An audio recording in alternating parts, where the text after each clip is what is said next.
All Renegades of Puck to the trenches. It's time for Renegades of Puck TV.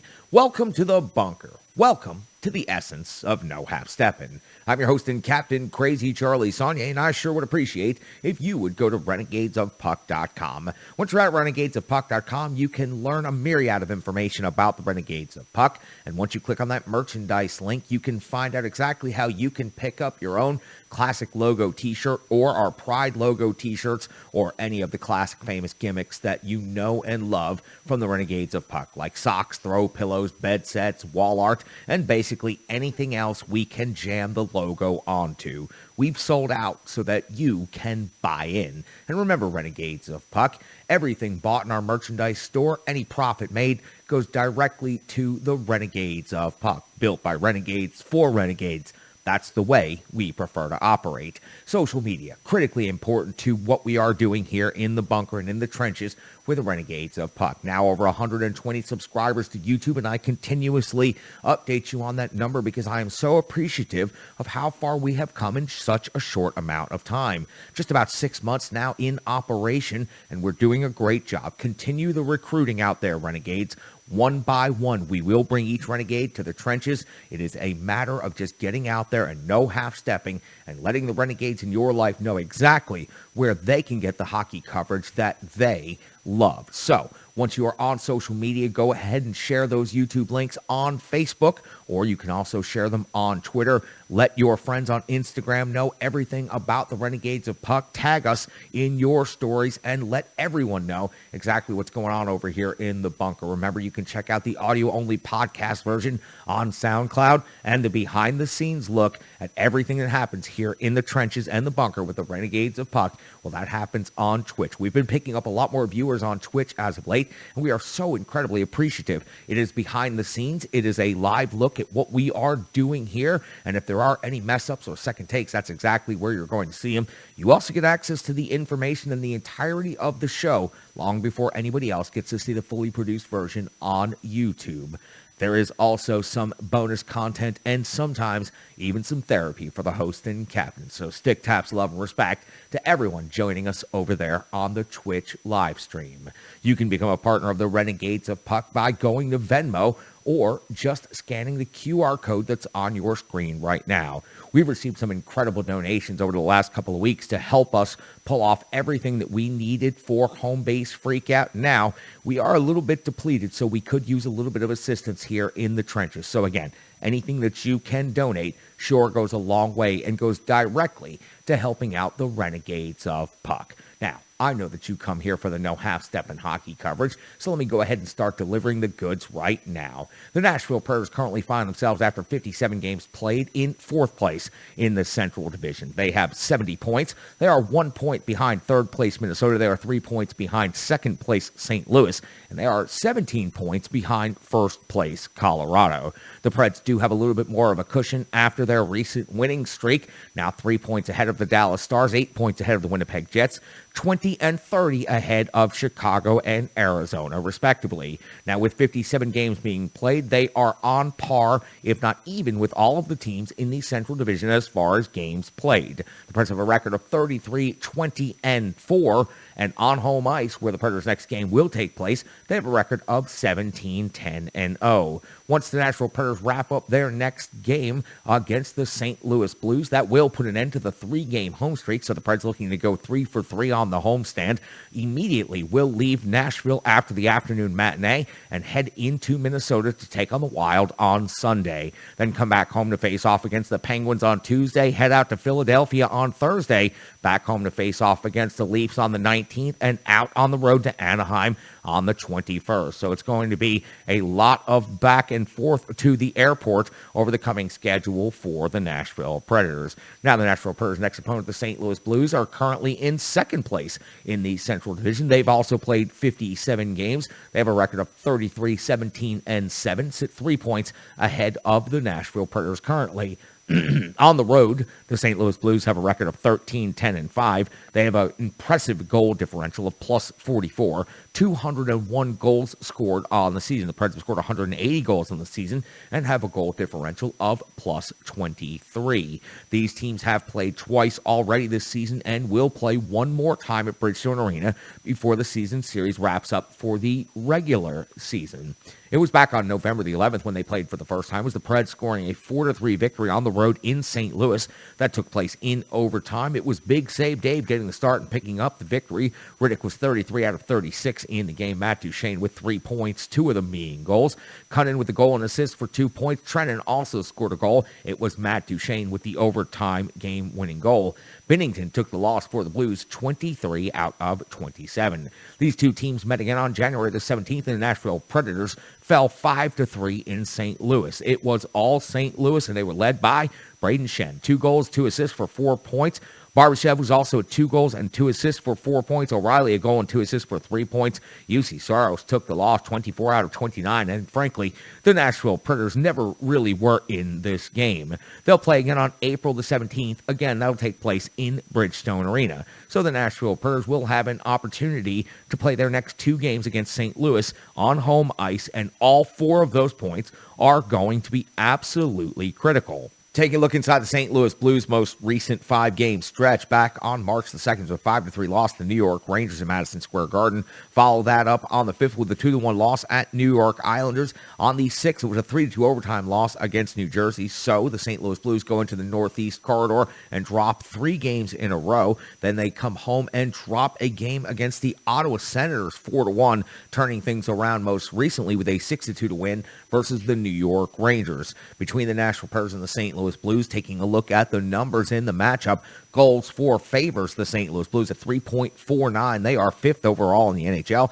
while at 3.12, that sees the Nashville Predators at 13th best in the league. Goals for favors the Nashville Predators. 2.72 is 6th. 2.72 for St. Louis is 7th. So they have the same exact number of 2.72 in goals against. When it comes to shots for, the Preds have struggled all season in quality and quantity, ranked 27th currently in the NHL, while in shots for, the St. Louis Blues at 30.6 per game are 16th best overall. Shots against favors the St. Louis Blues. 31.3 given up per game is 14th. 31.4 is 15th for the Nashville Predators. Now, special teams, you see 2 top 10 metrics for the St. Louis Blues. 3rd overall in power play, converting 25.3% of the time, or 41 out of 162, and their penalty kill is rated 9th overall in the NHL. They've only given up 29 power play goals on the entire season. The Preds have given up 39 power play goals against. They're rated 16th on the penalty kill. They do have the 8th best power play overall. 42 out of 174, or 24.1% on the conversions on the season. Now, for the Nashville Predators, without Borowiecki in the lineup, that has definitely been a hole on the defense. Maybe David Poile may be looking to solidify that D-core a little bit coming up here at the trade deadline. But Borowiecki still listed as day-to-day, and the Preds really could use him back in the lineup for this upcoming weekend. Back-to-back games. It's going to be very physical against St. Louis and, of course, very physical against Minnesota. Both of these teams have highly impressive, skilled individuals. When you take a look at the Nashville Predators, led by their captain, Roman Josi, 15 goals, now 46 assists on the season for 61 points. So he continues adding to the total, heading towards Paul Kariya's number of 85. Matt Duchene now has 29 goals on the season and 25 assists for 54 points. Philip Forsberg is at 28 goals and 21 assists for 49 points. Granlund's at 9 and 34 for 43. And Ryan Johansson's at 14 and 27 for 41 points overall. Tanner Jeannot just below them. UC Saros in net is 28, 17, and 3, a 9.25 save percentage, and a 2.38 goals against average. Good to see his numbers are tipping back in the right direction. Kyrou for the St. Louis Blues is having an incredible season. 22 goals and 33 assists for 55 points. And then you'll see Tarasenko at 19 and 30 for 49. Buchnevich at 19 goals and 27 assists for 46 points, and fitting right in on the St. Louis Blues. Thomas at 10 and 34 for 44. And Barbashev, who tortured the Preds earlier in the season, 18 goals, 24 assists for 42 points. Husso in net, 14, 4, and 3, and 930 save percentage, a 2.16 goals against average. Binnington's got plenty of experience against the Preds, but often has some tough games against them. 13, 12, and 3 overall in the season, 904 save percentage, and a 3.08 goals against average. So for the Nashville Predators, it's going to be an incredible, difficult game. They've proven that they can beat the St. Louis Blues on the road. Last time these two teams faced off, the St. Louis Blues frankly pushed the Nashville Predators right out of the rink. It was not very competitive. 5-3 seems like a score that is reasonably close, but that game did not feel reasonably close, and the top-end players for the St. Louis Blues absolutely dominated the Nashville Predators from start to finish in that game. For the Preds, 4 points on the line. We call it a 4-point swing for a reason. If the Preds are able to beat the St. Louis Blues, that prevents the St. Louis Blues from picking up 2 points, while the Preds also pick up 2 points. That would put the Nashville Predators then 1 point behind St. Louis for second place, and then an opportunity to go into Minnesota, the third place team in the Central, on Sunday. If the Preds find a way to sweep all 4 points this weekend, they'll be at 74, and that will put them in second place, fighting from the high ground moving forward into the final 20 games of the season. It's now time for the Rebirth Sports full game recap. You can find Rebirth Sports at rebirthsports.com or Facebook, Twitter, Instagram. Please send some stick taps, love, and respect over to Rebirth Sports. They are incredible people. They make an incredible product, and they are incredible partners to the Renegades of Puck. You see me wearing the jersey right here as I host the show. You've also seen me wearing jerseys out there in league play for the Mighty Drunks. As a matter of fact, I was able to break out my Rebirth Sports original Mighty Drunks orange first ever jersey last night as I made my return to the ice for the Mighty Drunks out there on the west side of Nashville in Bellevue, but that's a story for a little bit later. You've also seen me wearing plenty of jerseys from Rebirth Sports in charity events, tournaments, the U.S. Pond Hockey Championships, and everywhere I've ever gone to play hockey. I am always representing Rebirth Sports. That's why I'm so proud that Rebirth Sports is a partner of the Renegades of Puck. They're not just jersey makers, they're hockey tailors. They can outfit your entire operation, and they are a 5-star, world-class, top-shelf business. They are great human beings. Just texting back and forth with Doug this afternoon. He was just checking in to see how we were doing over here in the bunker and wishing us a great day and saying, have a great show. Incredible people. I'm telling you, these are the kind of people you want to be partnered with you, with your hockey club, whatever it is. You want to be in business with Rebirth Sports. So check them out. Send them some stick taps, love, and respect. Now let's get into that Rebirth Sports full game recap. We go all the way back to the 10th of March of the year 2022, where the Nashville Predators were facing off against the Anaheim Ducks, and John Hines deployed his line combinations as following: Forsberg, Johansson, and Duchesne, Tolvin, Granlund, and Cunnin. So the switch at center continues, and the Nashville Predators are also on a winning streak since that switch was made between Johansson and Granlund. Trennan, Sissons, and Jeannot, better known as the Herd Line. Cousins, McCarron, and Tomasino. Your defensive pairings are Yossi and Fabro, Ekholm and Carrier, Harper and Benning.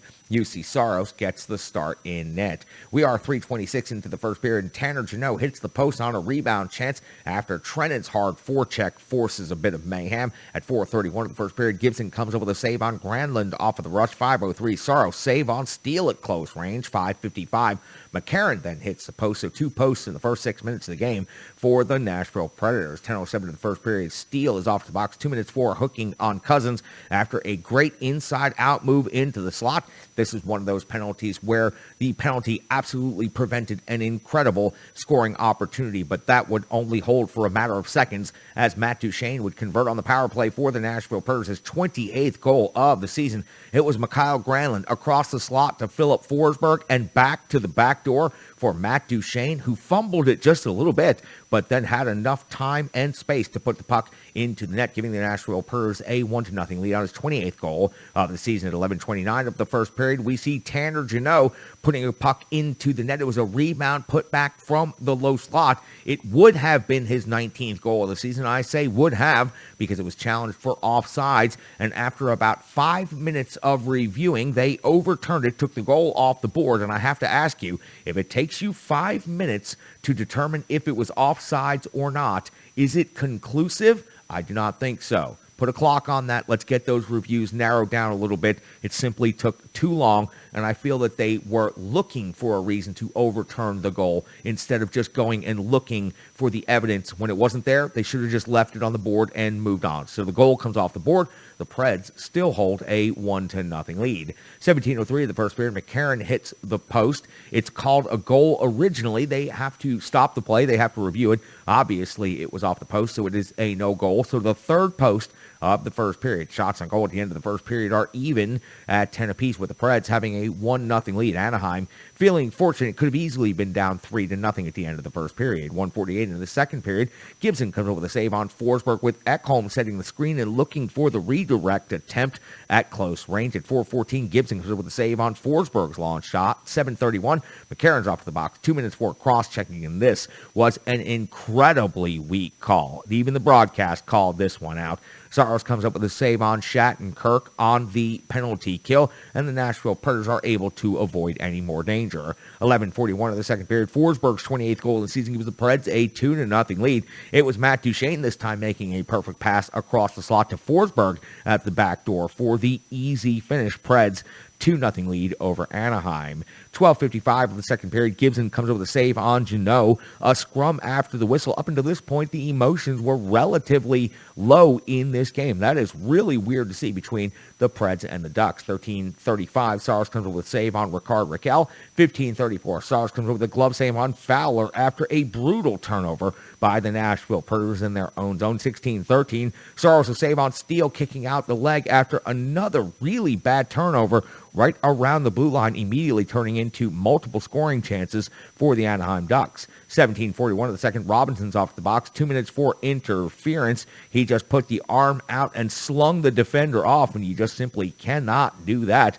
Not much happening for the Preds on the power play, so 2 minutes just go by without much result. 19:47 of the second period, we do see a quick scrap between McCarron and Robinson. Not a whole lot happening in the fight. They get 5 minutes apiece, and we hit the intermission with the Preds out shooting Anaheim 24-21 and holding a 2-0 lead. The Preds to start this period are much better than they were in the middle portions of the second period. They are back to basics. They're back to being strong on the puck. They are hard on the forecheck. And frankly, they are controlling this period for the first several minutes. So much so that the Anaheim Ducks only have one shot on goal in the first half of the period, and they are barely at this point gaining any possession or any zone time at all. We hit the 12:20 mark of the third period, and Gibson covers Carrier's play into traffic after he takes the puck and goes behind the net. 12:47, Saros comes over with a save on Terry from the high slot through traffic. At 14:14, we see Henrique in Anaheim on the board. His 13th goal of the season cuts the score to 2-1. It was a turnover after a weird dump-in. So yet another bad turnover by the Nashville Predators. Henrique pushes the goal over the line with a little bit of extra jam there at the final moment. So the Nashville Predators now have a 1-goal lead, and things are getting a little bit more tense at Bridgestone Arena. 15:12 of the third period. Carriers off the box, 2 minutes for holding. Benning comes up with a absolutely huge shot block with what appeared to be his elbow, and it was a strong PK overall. Tanner Janot was out there knocking fools all over the ice while being able to be physical and strong as a penalty killer. It was truly a sight to see. At 17:30, the third period, Sissons ices the game with the 6th goal of the season. It was the Victor Arvidsson play as he skated into the zone, realized he had nothing else, and he just took a shot from the top of the circle. May have gotten a little help off of the defenseman's stick and a ski ramp, but it was perfect into the top corner, and Sissons gives the Nashville Predators a 3-1 lead on home ice. Just to take care of things at the end of the game, 18-19, Matt Duchene gets his 29th of the season, an empty net goal from out there in the neutral zone. Preds with a 4-1 lead now over Anaheim. 19:49, Tomasino's off to the box, 2 minutes for high sticking. Nothing comes of that. The Preds win the game 4-1. They outshoot Anaheim 32-28. So for the Nashville Predators, they got up 2 goals, and then things started sliding in Anaheim's direction. They did end up giving up a goal to Anaheim, but they were able to sustain, maintain, get the empty net goal, and get out of the game tonight with the 2 points over the Anaheim Ducks. The Ducks are frankly not as good a team as they were earlier in the season, and they were missing a lot of key components in this lineup tonight. So for the Nashville Predators, considering the magnitude of the 2 games coming up, they did what they needed to do. They did not overlook a somewhat mediocre Anaheim Ducks team that was missing a bunch of players because of the big matchups coming up. They stepped up, they answered the call, they put 4 goals on the board tonight, and UC Saros, again, when called upon, looked absolutely great. Great job by the Nashville Predators, now on a 3-game winning streak, looking to close out the homestand against the St. Louis Blues in an early start on Saturday afternoon. UC Saros was 27 out of 28 in this game and highly impressive for a large stretch of the second period. The Nashville Predators dominated the early part of the second period, and then Anaheim was able to gain some zone time, gain some possession, and frankly get some good traffic to the front of the net. UC Saros was strong throughout that entire period and has been strong for the last couple of games. Overall, it looks like UC Saros is returning to the form where he was earlier in the season. Also, great to see him getting a little bit more support. A few too many turnovers tonight by the D in the second period, but the Preds were able to correct that, come out, and have a very good and strong third period. He's the starting goaltender of the Renegades of Puck, and if it happens between the pipes, it is well within his domain. So I want to hear what Nostradamus has to say about UC Saros' performance, not just tonight, but UC Saros' performance as of late, and also start talking about this huge weekend of Nashville Predators hockey. You can find him on Twitter at GreekCole35. Of course, you can watch him right here on Renegades of Puck TV. He is the one and only Greg Mashopoulos. Thank you very much, Charlie. A complete performance by the Nashville Predators against the Anaheim Ducks on Thursday night at Bridgestone Arena. 4-1 your final score. Very easy for the Preds to have this be a trap game. You have St. Louis and Minnesota coming up this weekend in back-to-back scenarios in the division, of course, battling for playoff position. And then you have Anaheim coming off and beat down in Chicago, a banged-up team overall, and very easy for the Preds to have looked past Anaheim heading into this weekend. Proud of the way the boys played tonight. I'll give you that right now. Again, thought this was a dangerous game with Anaheim coming in. I know the Preds have played well against them at home, but anytime you have that kind of scenario, when you have division games coming up, you worry about a possible trap game against a team that you should be able to beat. So Preds do come out with the W in this one. UC Saros doing what he does, stopping 27 out of 28. That's now 81 of his last 83 shots that he has stopped.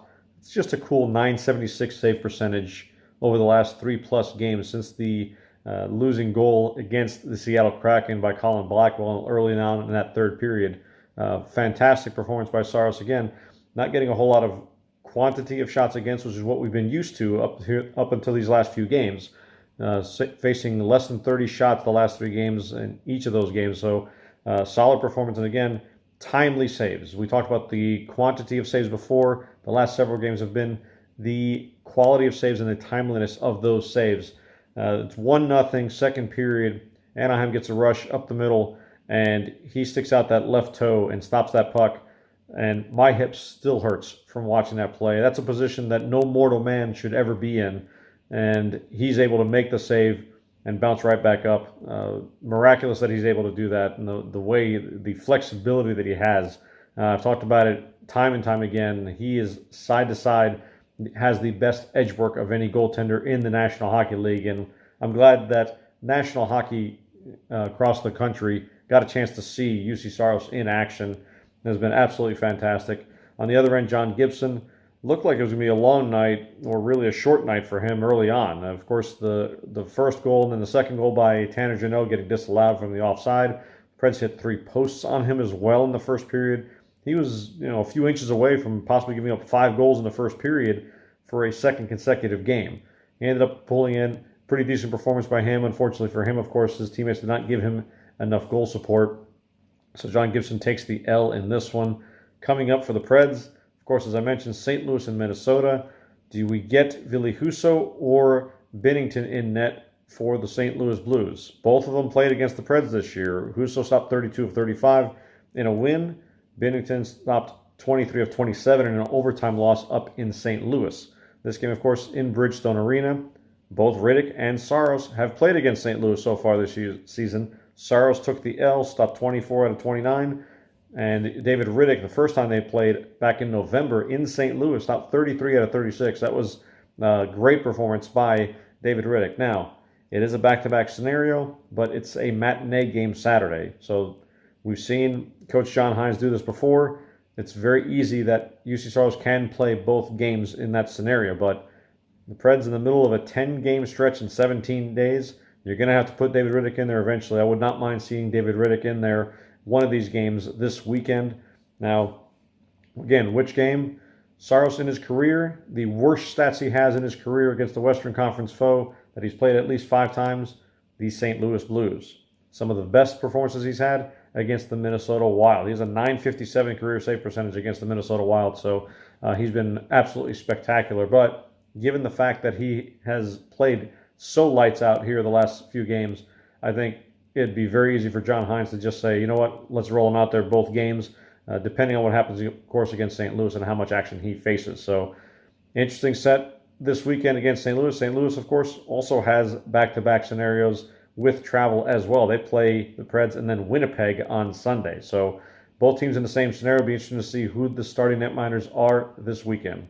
Charlie, back to you. You can find him on Twitter at GreekGoalie35. You can watch him right here on Renegades of Puck TV. If it happens between the pipes, Mostradamus has it covered. Sure to appreciate Moss jumping in the trenches here with me and the Renegades of Puck. Strong Style Fitness, another incredible partner and a great friend of the Renegades of Puck. 150 workouts by a certified personal trainer, all set up and on demand for you. Whether it's your first stretch or you're ready to throw iron like a pro, Tracy has you covered. So make sure you check out the service. As a matter of fact, she's so confident in her ability to help you, she has made the service completely donation-based. Make sure you check it out. It is worth it, and you will not lose a penny by checking out StrongStyleFit.com or Facebook, Instagram, Twitter. YouTube has over 150 videos from Strong Style Fitness, fully loaded, prepared, and ready for you.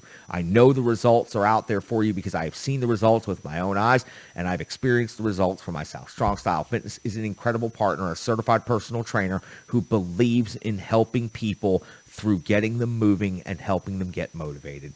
Trust Tracy. She'll help you get the results you're looking for, and she's not looking to take your money like all of these big box gyms and all of these fancy personal trainers or these pyramid schemes that are all out there trying to help you get to where you want to get. You want to get there? Jump in the trenches with Tracy. She will get you there. All right, let's talk about what else happened in this game tonight. It was a big night for 2 big players on this Nashville Predators team. We've already talked about UC Saros. So now let's talk about Matt Duchene. 2 goals, now 29 on the season. Philip Forsberg with a goal is 28 on the season. And Colton Sissons closes up the deal with the old Victor Arvidsson slap shot from the top of the circle. This time, though, it was actually a contested shot, whereas Victor Arvidsson would just come in uncontested on the rush and let a slap shot fly. Hell, it worked for a little while at the beginning of his career, but once everybody knew it was coming, it didn't. But Colton Sissons closes that game out tonight. So for the Nashville Predators, great to see the big-time forwards continuing this consistency. It's always a fear when you have a player like Philip Forsberg or Matt Duchene and the amount of goals that they've been scoring that at some point the streak is going to come to an end, much like Craig Smith was a streaky goal scorer or James Neal was always a streaky goal scorer here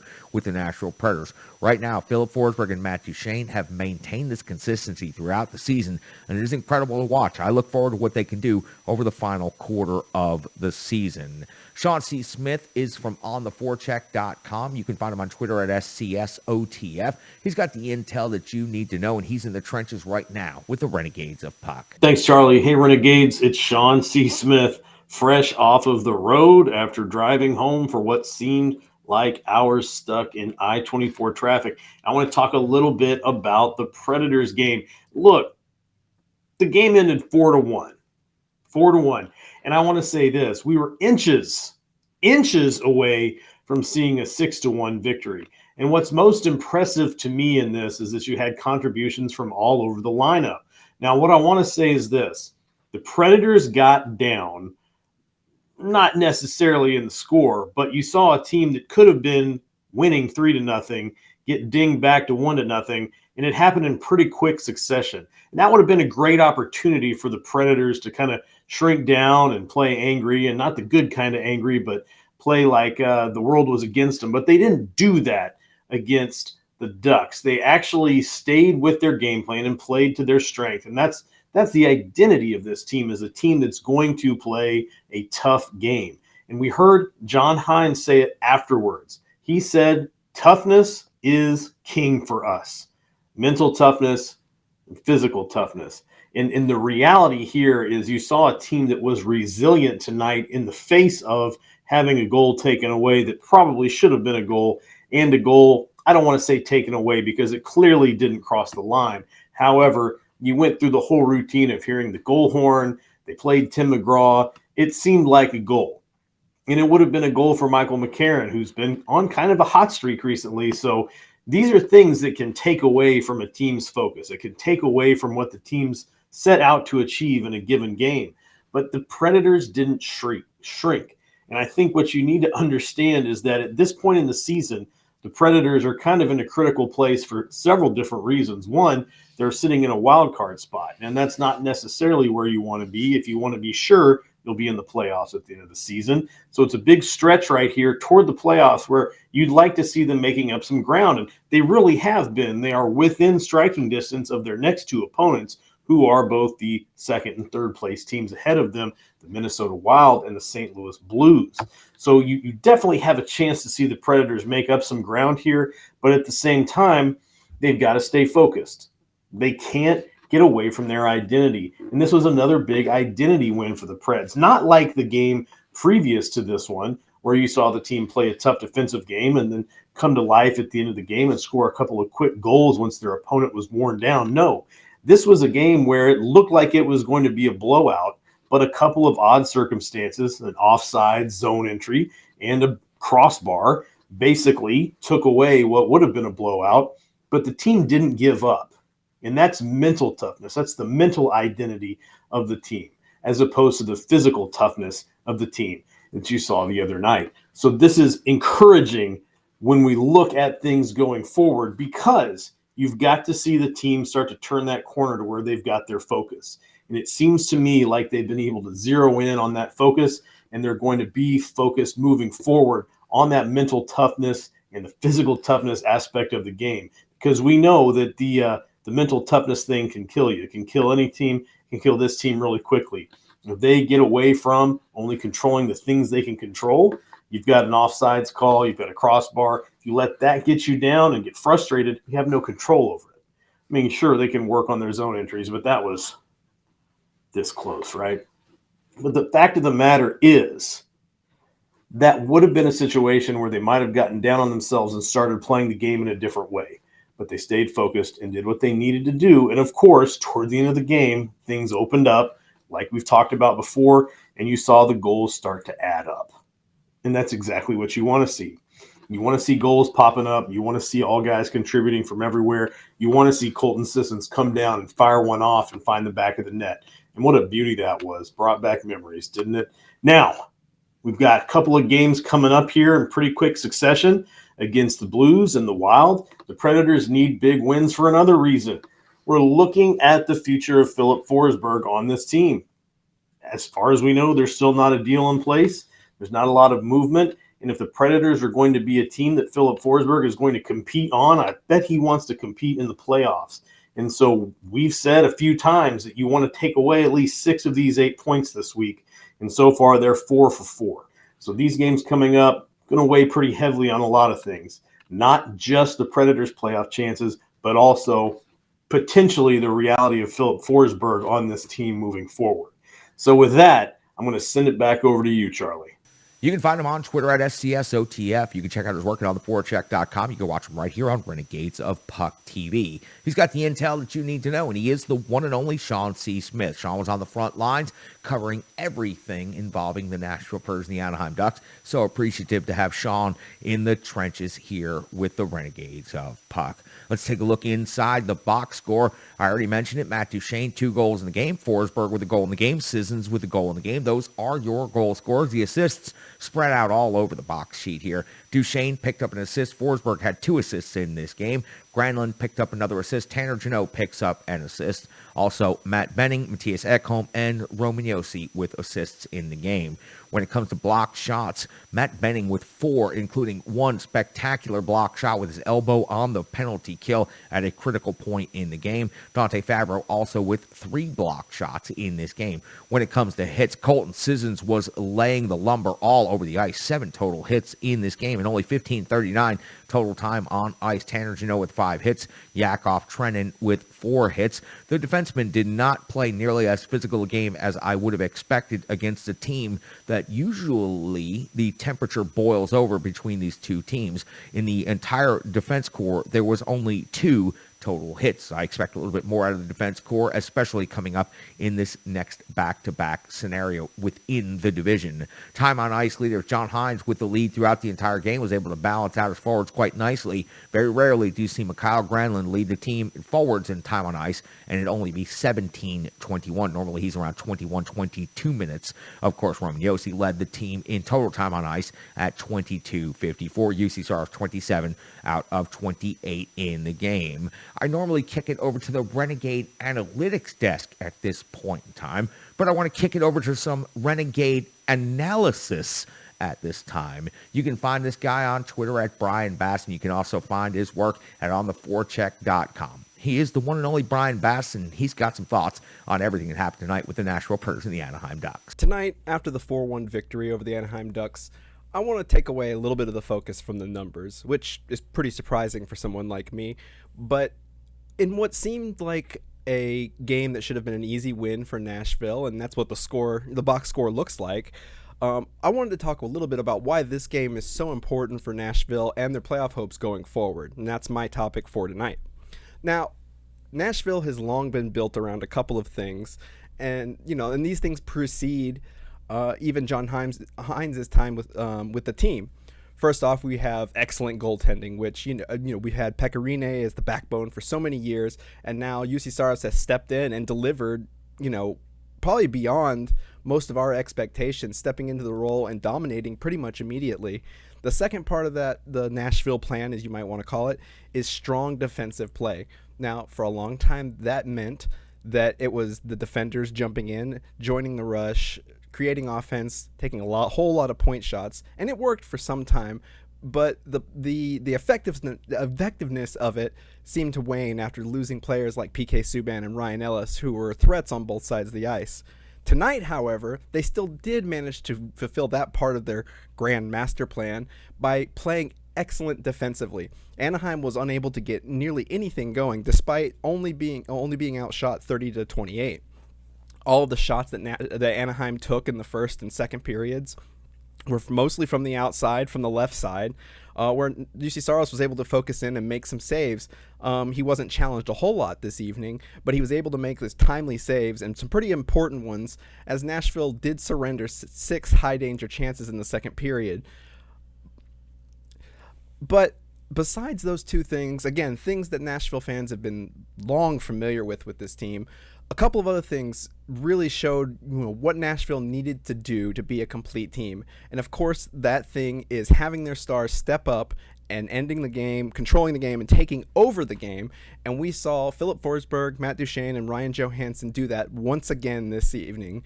Duchene and Forsberg both had 3 points on the evening. Duchene collected 2 goals and took the team lead in goals from Philip Forsberg with 29 now. And Ryan, add that to the game that Ryan Johansson had in the previous game against Dallas, and this new look line without Mikhail Granlund, much to my surprise, has been strangely dominant over the last 2 games. Now, the opposition of this 3-game win streak hasn't been the strongest that Nashville's going to see over this playoff push, but this is the type of blueprint that you look at. John Hines is going to take that film and break this down and break down everything that went right for the Nashville Predators in this game, because this game was the blueprint for Nashville and how they want to perform. And that's the difference between what we saw in Nashville in previous years under Peter Laviolette and now, is that John Hines is going to focus in on those things.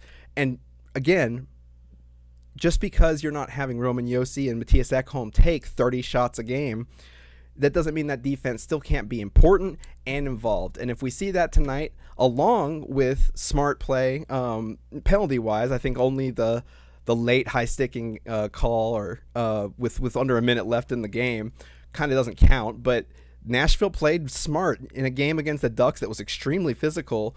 They only had to kill 2 full penalties this entire game, which was very important, as Anaheim I believe was 4th in the league in power play percentage coming into tonight. So they're doing all the things that fit the identity of this Nashville team, this Nashville organization that's been here, but adding on to it, improving it, and using a game like this is the perfect example to show your players and say, this is the type of play that we need to have going forward. And that's why I think tonight's game, again, an somewhat easy 4-1 victory over a Anaheim team missing so many players. But this is the type of game that you look at, you use this as a benchmark and move forward and try to improve from that. And if they do that, I think the Nashville Predators are going to have plenty of luck and success in the playoffs. Back to you, Charlie. You can find him on Twitter at Brian Bass, and you can check out his work at ontheforecheck.com, and you can watch him right here on Renegades of Puck TV. Sure to appreciate Brian Bass and his Renegade analysis this evening on Renegades of Puck TV. One more awesome partner to tell you about on this episode of Renegades of Puck TV, and it is Stripe Digital Solutions. Go to stripedigitalsolutions.com to learn more, to get more information, or check them out on social media, Facebook, Instagram, and Twitter. From the logo on the wall and the crest of this jersey to renegadesofpuck.com and our entire social media plan. If you're trying to build a brand in the digital realm, you need a partner, and Stripe Digital Solutions is the partner that you need. Trust me, I could not do any part of this operation without the help of Stripe Digital Solutions. Stripe Digital Solutions also has built and maintains renegadesofpuck.com for me, and has also helped in a myriad of ways, helping me understand all of the different aspects and facets of social media that you need to understand if you want to build your brand in the year 2022. Stripe Digital Solutions is the partner for you. Please send some stick taps, love, and respect over to Brandy at Stripe Digital Solutions. And again, I'm going to continue saying it. Stripe Digital Solutions stepped up in such a huge way at the Home Base Freakout, giving away pins, buttons, magnets, t-shirts, all kinds of gimmicks. It was incredible. That is some next level no half stepping. As a matter of fact, I'm going to call that the essence of no half stepping. Appreciate you, Brandy. Stick taps, love, and respect to you and the entire crew over at Stripe Digital Solutions. And Kimmel's back in the trenches with the Renegades of Puck, and she's got an update on the sled hockey tournament going on over at the Paralympic tournament. It has been awesome to follow and track. Ann and I were tweeting a whole bunch back and forth the other night when Team USA was playing. Team USA has looked incredible so far in the tournament. So Ann Kimmel is here to update me on everything going on with the sled hockey tournament. The para ice hockey semifinal matchups are set for the Beijing 2022 Paralympic Games, and the 4 remaining teams are ready to battle it out for an opportunity to win a gold medal. The first semifinal matchup will be between Team Canada and Team South Korea.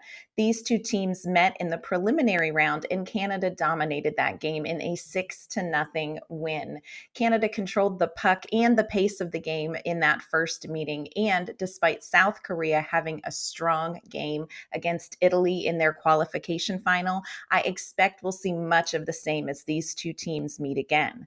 Some players to keep an eye on for Team Canada are Liam Hickey and Tyler McGregor. Forward James Dunn scored a hat trick against South Korea in their first meeting, so keep your eye on number 4 to see if he can repeat that strong performance. Now, Team USA will face off against a surging Team China in the second semifinal matchup. USA earned their automatic bid to the semifinals, so they haven't played a game for 5 days. USA put their downtime to good use, not only taking the ice to practice and perfect their game plan, but some of the Team USA players took in some USA Paralympic curling wearing matching lumberjack vests. It was something. They will be all business on the ice, though, facing off against a strong Chinese team. Shen Yifeng and Zidong Wang have been playing great para ice hockey for the home team, with Zidong Wang scoring the game-winning goal against a Czech Republic team with less than 2 minutes to go in their qualification final. Keep your eyes on USA veterans Declan Farmer and Brody Roybal, who will need to use their speed and puck handling skills against a very fast Chinese team. Also, keep your eye on first-time Paralympian Malik Jones. This youngster has had a strong 2 games for Team USA, netting 3 goals, and I expect he's going to want to make a splash in his semifinal appearance. That was Ann Kimmel with an update on everything going on in the sled hockey tournament over in the Paralympics. I am so appreciative to have Ann in the trenches. She has done an incredible job since joining the crew over here at the Renegades of Puck. Stick taps, love, and respect to you, Ann. I am highly appreciative of having you as part of this presentation here at Renegades of Puck TV. Listen, this is going to be one incredibly huge weekend for the Nashville Predators and for the Central Division. When you look at 2nd through 4th place, separated by 3 points, and the Nashville Predators will play the 2nd place team and the 3rd place team in just just over 24 hours apart between Saturday and Sunday. A lot can change and a lot can happen if the Nashville Predators get everything to break their way. Then they will find themselves in second place and fighting from the high ground moving into the final stretch of the season. It's going to be highly competitive from here on out, and we are in no half-stepping mode the rest of the way. We'll try to get shows posted after each and every game to give you guys the maximum amount of time to consume what we are doing over here at Renegades of Puck TV. So again, we appreciate each and every one of you. Please subscribe to the YouTube channel, pass the links around, and bring Renegades of Puck to the trenches one by one. It's going to be an incredibly big weekend here in the trenches. As soon as that game wraps up on Saturday afternoon, we'll be back here live on Twitch, and we'll also be back in the trenches putting together a full episode of Renegades of Puck TV. All of the Renegades of Puck will be in the trenches giving you full analysis this weekend. Sunday night, I'll be back in the trenches giving you another full episode breaking down what happened in that Minnesota game. These games are critical, and moving down the stretch, we're going to try to get these episodes out as soon as possible once the games are wrapped up. As long as we can take care of that logistically, we will have the episodes up within about 2.5 to 3 hours of when the game wraps up and ends. It takes a little bit of time to get things uploaded, takes a little bit of time to get things saved and onto all of our different platforms here at Renegades of Puck. Again, stick taps, love, and respect. Please keep up the recruiting, keep spreading the links around, and keep no half-stepping. I love each and every one of you. It means a hell of a lot to have all of you in the trenches with me. For Mostradamus, for Sean C. Smith, for Brian Baston, for K. Perk. Get to feeling better, K. Perk. He's on the DL right now. We'll get him back in the trenches real soon. For Ann K. and, of course, for the ultimate one, I'm your host and captain, Crazy Charlie Saunier. Stick taps, love, and respect.